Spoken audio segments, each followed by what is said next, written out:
What's good, fellas?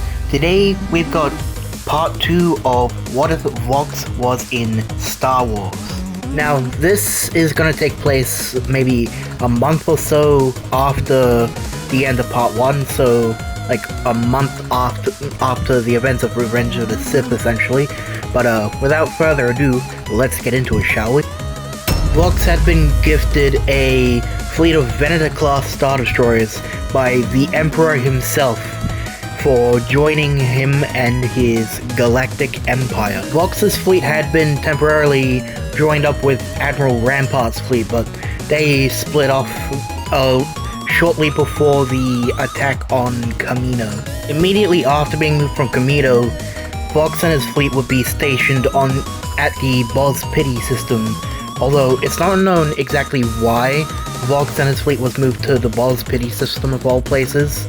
It's something that the Emperor had him personally do, and I mean, who the fuck questions the Emperor?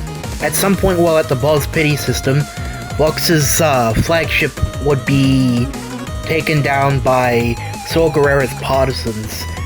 Not sure what the Empire wasn't sure what they were doing there, but Vox was attacked, his ship crash landed on Boz Pity, and he was the sole survivor of it. Vox would lay unconscious for several hours, but he would wake up after those hours, and well, he'd find himself in an awkward situation. And that was because there was already some sort of battle going on between Saw Gerrera's partisans and the Empire. Except, Vox found someone there that he didn't really expect, and that someone would be his old rival from the Clone Wars, Alistair. Although at this point, it seemed that Alistair had fallen to the dark side of the Force, which, I mean, he could become an Inquisitor, but nah, Vox is just too petty for that shit. Now, it's unknown exactly why the Geonosians who built Vox's body did this, but they had implanted Vox's hands with lightsaber-type fingernails somehow, and yeah, Vox would use them to duel Alistair, which I'm not exactly sure how that'd work. Like, would he just claw at him, or like what? But anyway, seeing that was getting nowhere, Vox would unleash a barrage of Force lightning at Alistair, who blocked it with his lightsaber.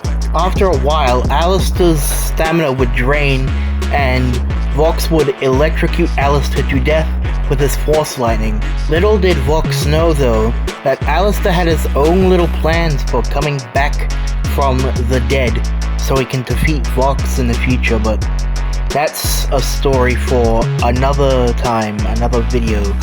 But back to Vox. The Battle of Boz Pity would ultimately win in favor of the Galactic Empire.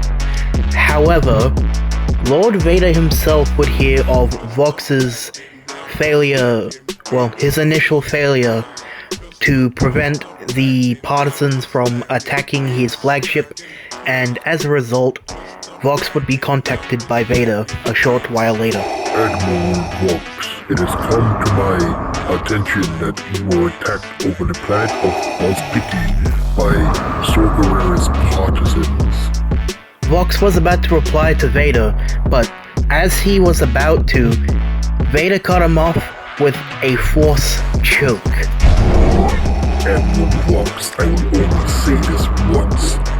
If you fail me again, you will be met with more than a Force choke, and it will cost you your life. Soon enough, Vader would release his grip from Vox, and after a couple of breaths, Vox would respond to Lord Vader. Yes, Lord Vader. I will not fail you again, my lord.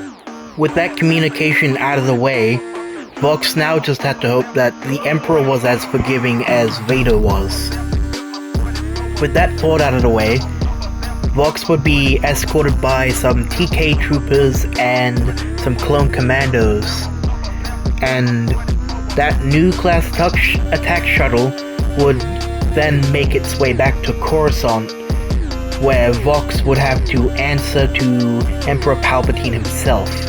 On Coruscant, the new class attack shuttle would soon land on the former Jedi Temple, now Imperial Palace, where Palpatine awaited Vox's return. Coincidentally, when Vox entered the throne room of the Imperial Palace, Lord Vader himself was there, and Lord Vader was pissed, although you couldn't really tell from the mask, or helmet, I guess, but anyway. Admiral Vox. I'm surprised you made it off Boz Pity after that little incident with Saw Gerrera's partisans. And I hear that you were even attacked by your old rival from the Clone Wars, Alistair. Say, what happened to him anyway? Well, I think I can sense it anyway, he died. No need to worry about him, but that's not the reason I called you over here, Vox.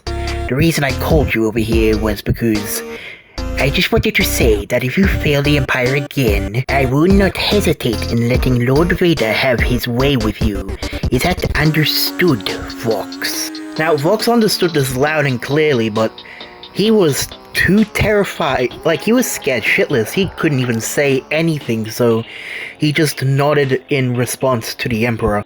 Now leave us, Vox. I have some personal matters I wish to discuss with Lord Vader alone. And one last thing. I have an Imperial-class Star Destroyer waiting for you. Use it well, or else. And so soon Vox would enter his Imperial-class Star Destroyer, using it to enforce the Empire's rule alongside those like Darth Vader and the Grand Inquisitor, as well as the other as well as the rest of the Inquisitorius. And yeah, that's where we're gonna leave the story off for now. Now, I'll be honest, this is a video no one asked for, but I'm doing this as a passion project, not a view grab project. So yeah, the What If Vox Was in Star Wars series is something that's gonna keep going, no matter how many or how few viewers it gets. So yeah, y'all are kind of stuck with it, because yeah, passion project. My next video will be a video about Project Necromancer, specifically how I think it'll tie into the Bad Batch in future episodes. But for now, this is it.